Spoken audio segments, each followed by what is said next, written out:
Hi, I'm Ruth Ware and I'm the author of The It Girl. The main character is Hannah, who is a bookseller living in Edinburgh, and she's working for this cute little independent bookshop called Tall Tales. She's expecting her first baby. She's married to her college sweetheart, Will. So on the surface, everything is great.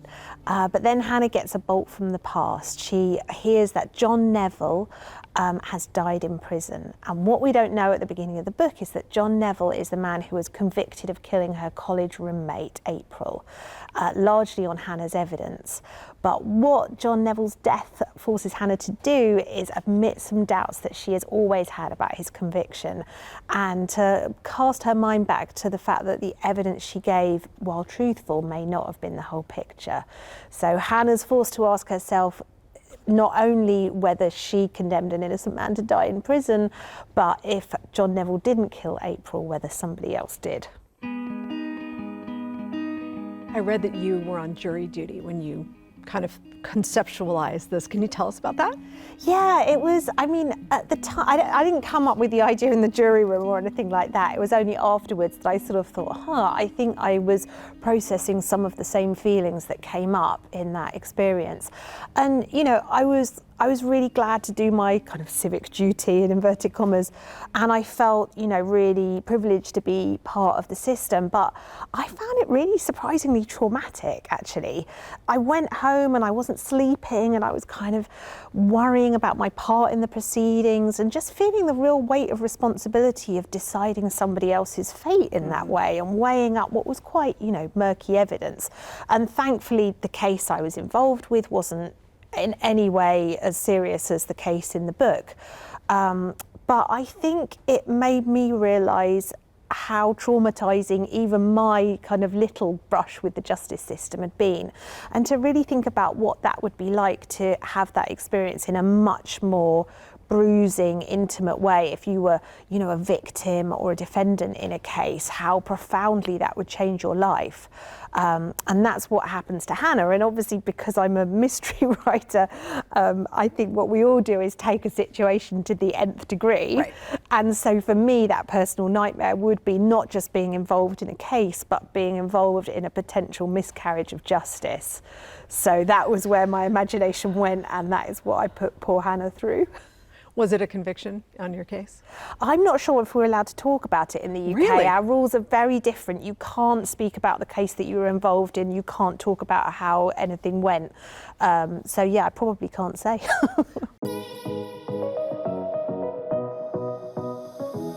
Did you have any it girl friends at school that you used to model April on? Oh, I mean, no one quite like April, you know, who is the sort of quintessential beautiful, intelligent, wealthy person.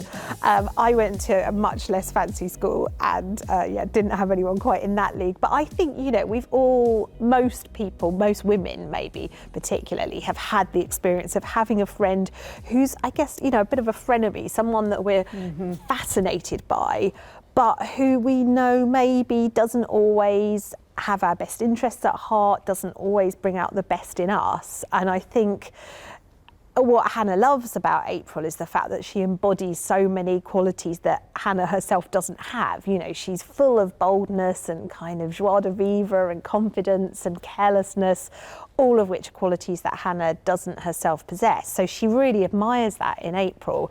But she is also aware that April is kind of irresponsible, she's careless about other people's feelings, she can be pretty cruel.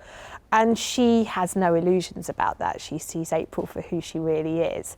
And I think, you know, as a writer, I keep returning to the whole dynamic of female friendship, and particularly that kind of maybe toxic friendship is a bit unkind, but that sort of friendship that's right on the cusp of being something great, but also something potentially a bit destructive. And that's certainly the case for the friendship between April and Hannah. This is a dual timeline story, which can be very challenging. We have Hannah in the past at Oxford. We have Hannah now as a young mother. How did you build this story? What was the thought process that went into how you were going to to do the dual narratives? To kind of balance the two timelines. Yeah. Well, it's not the first book that I've done with two timelines. My very first novel, In a Dark, Dark Wood, is set over two timelines, although much closer together. It's set over a 48-hour period. And then The Lying Game is also set over two timelines in the sense of it's about a group of friends who are harking back to their school days. Mm-hmm. But in that novel, I deliberately made the border between the two timelines quite porous. There's a lot of sort of fading from one into the other in the form of memories, and kind of, I really wanted that sense that the past is sort of creeping into the present and the echoes are really sort of present in the current timeline. With The It Girl, I made a very deliberate decision not to do that and to divide it into two really sharply differentiated timelines. I was very aware that I was writing about an event that's completely shaped and fractured Hannah's life. The person she is before April dies is completely different to the person that she is afterwards. And it's an event that has defined the rest of her life. So making the book fractured into two very sharply defined before and after periods was a way of just sort of delineating that and showing what a sharp divide there is in Hannah's own life. Hannah doubts everything in the modern portions of the book. Everything that she's known about her time at Oxford, she is now questioning. Do you feel like she's an unreliable narrator?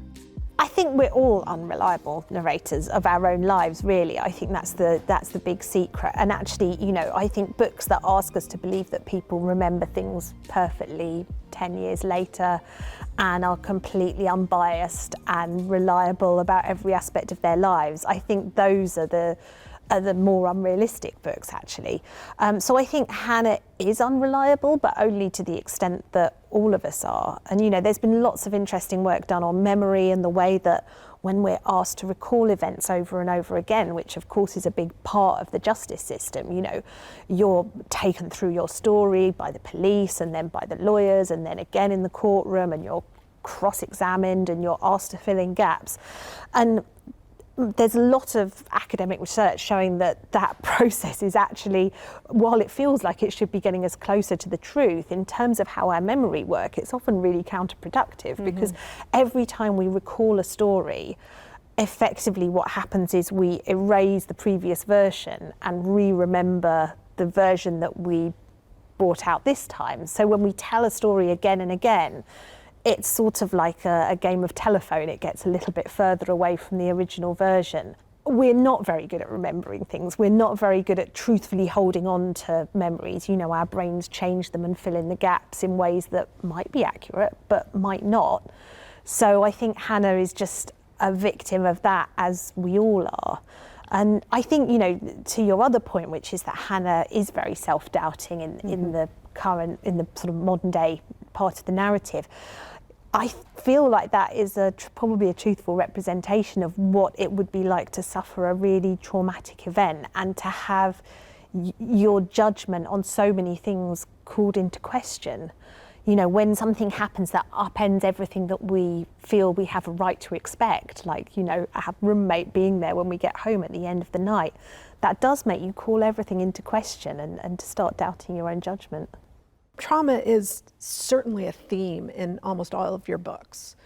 How do you explore the ripple effects of trauma in your stories? Ripple effects is exactly what I'm getting at. And I, in spite of being very firmly a crime writer, I'm very proud to call myself a crime writer, I'm actually not super interested in the crime itself very often.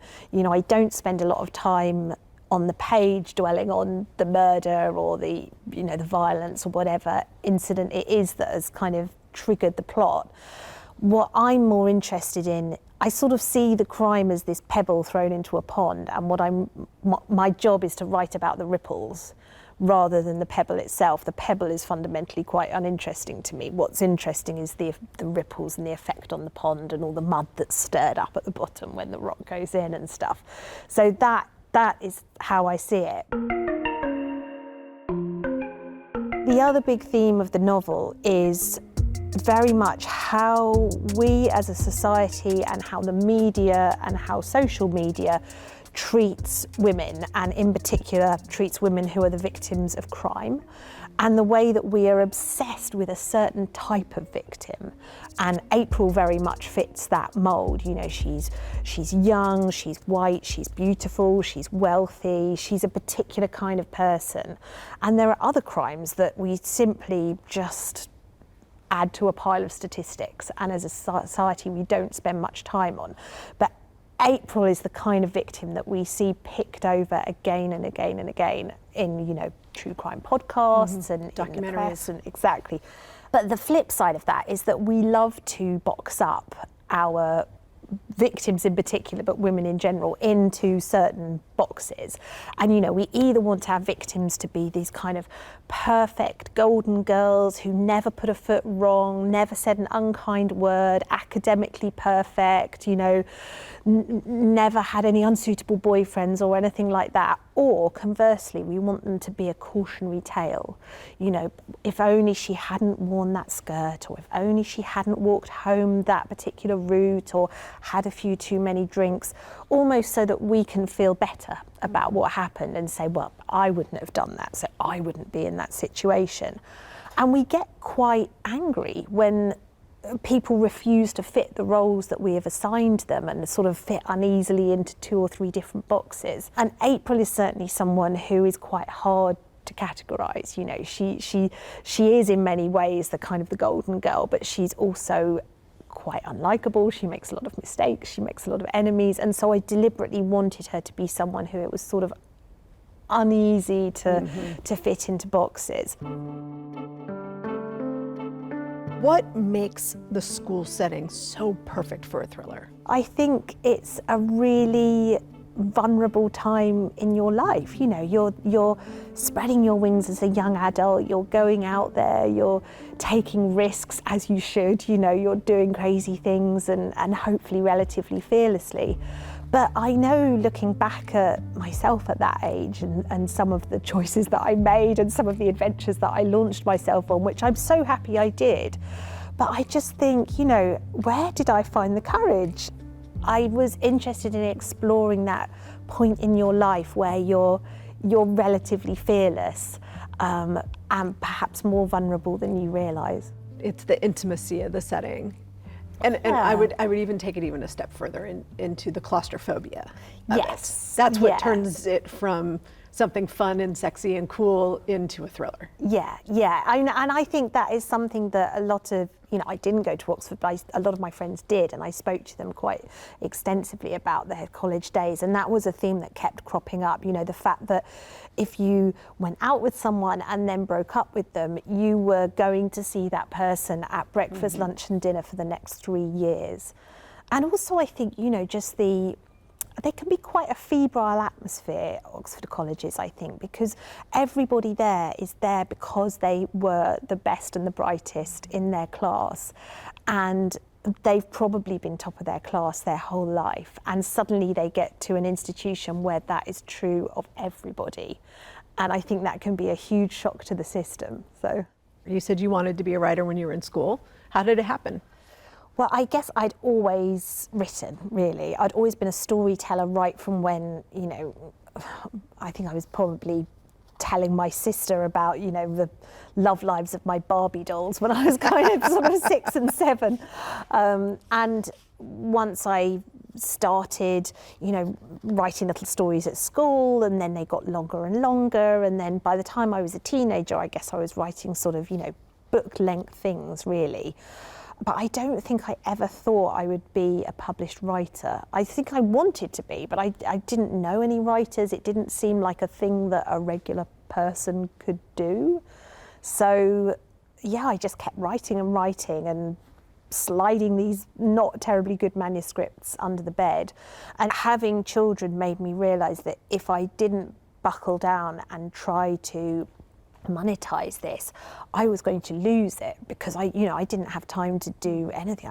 Couldn't go to the gym, couldn't, you know, barely wash my hair some days. And I thought, if I don't make a space for this in my life, I'm not going to have time for this for the next sort of 5 years or so. So that was what really made me kind of crack on and start sending out to agents and editors. And good thing I did. Here we are. Good thing you did. Here we are. Ruth, thank you so much for being here. This was an absolute delight and so, so cool to have you. Oh, it was such a pleasure to be here, JT. Thank you for having me. And thank you for watching A Word on Words. I'm JT Ellison. Keep reading.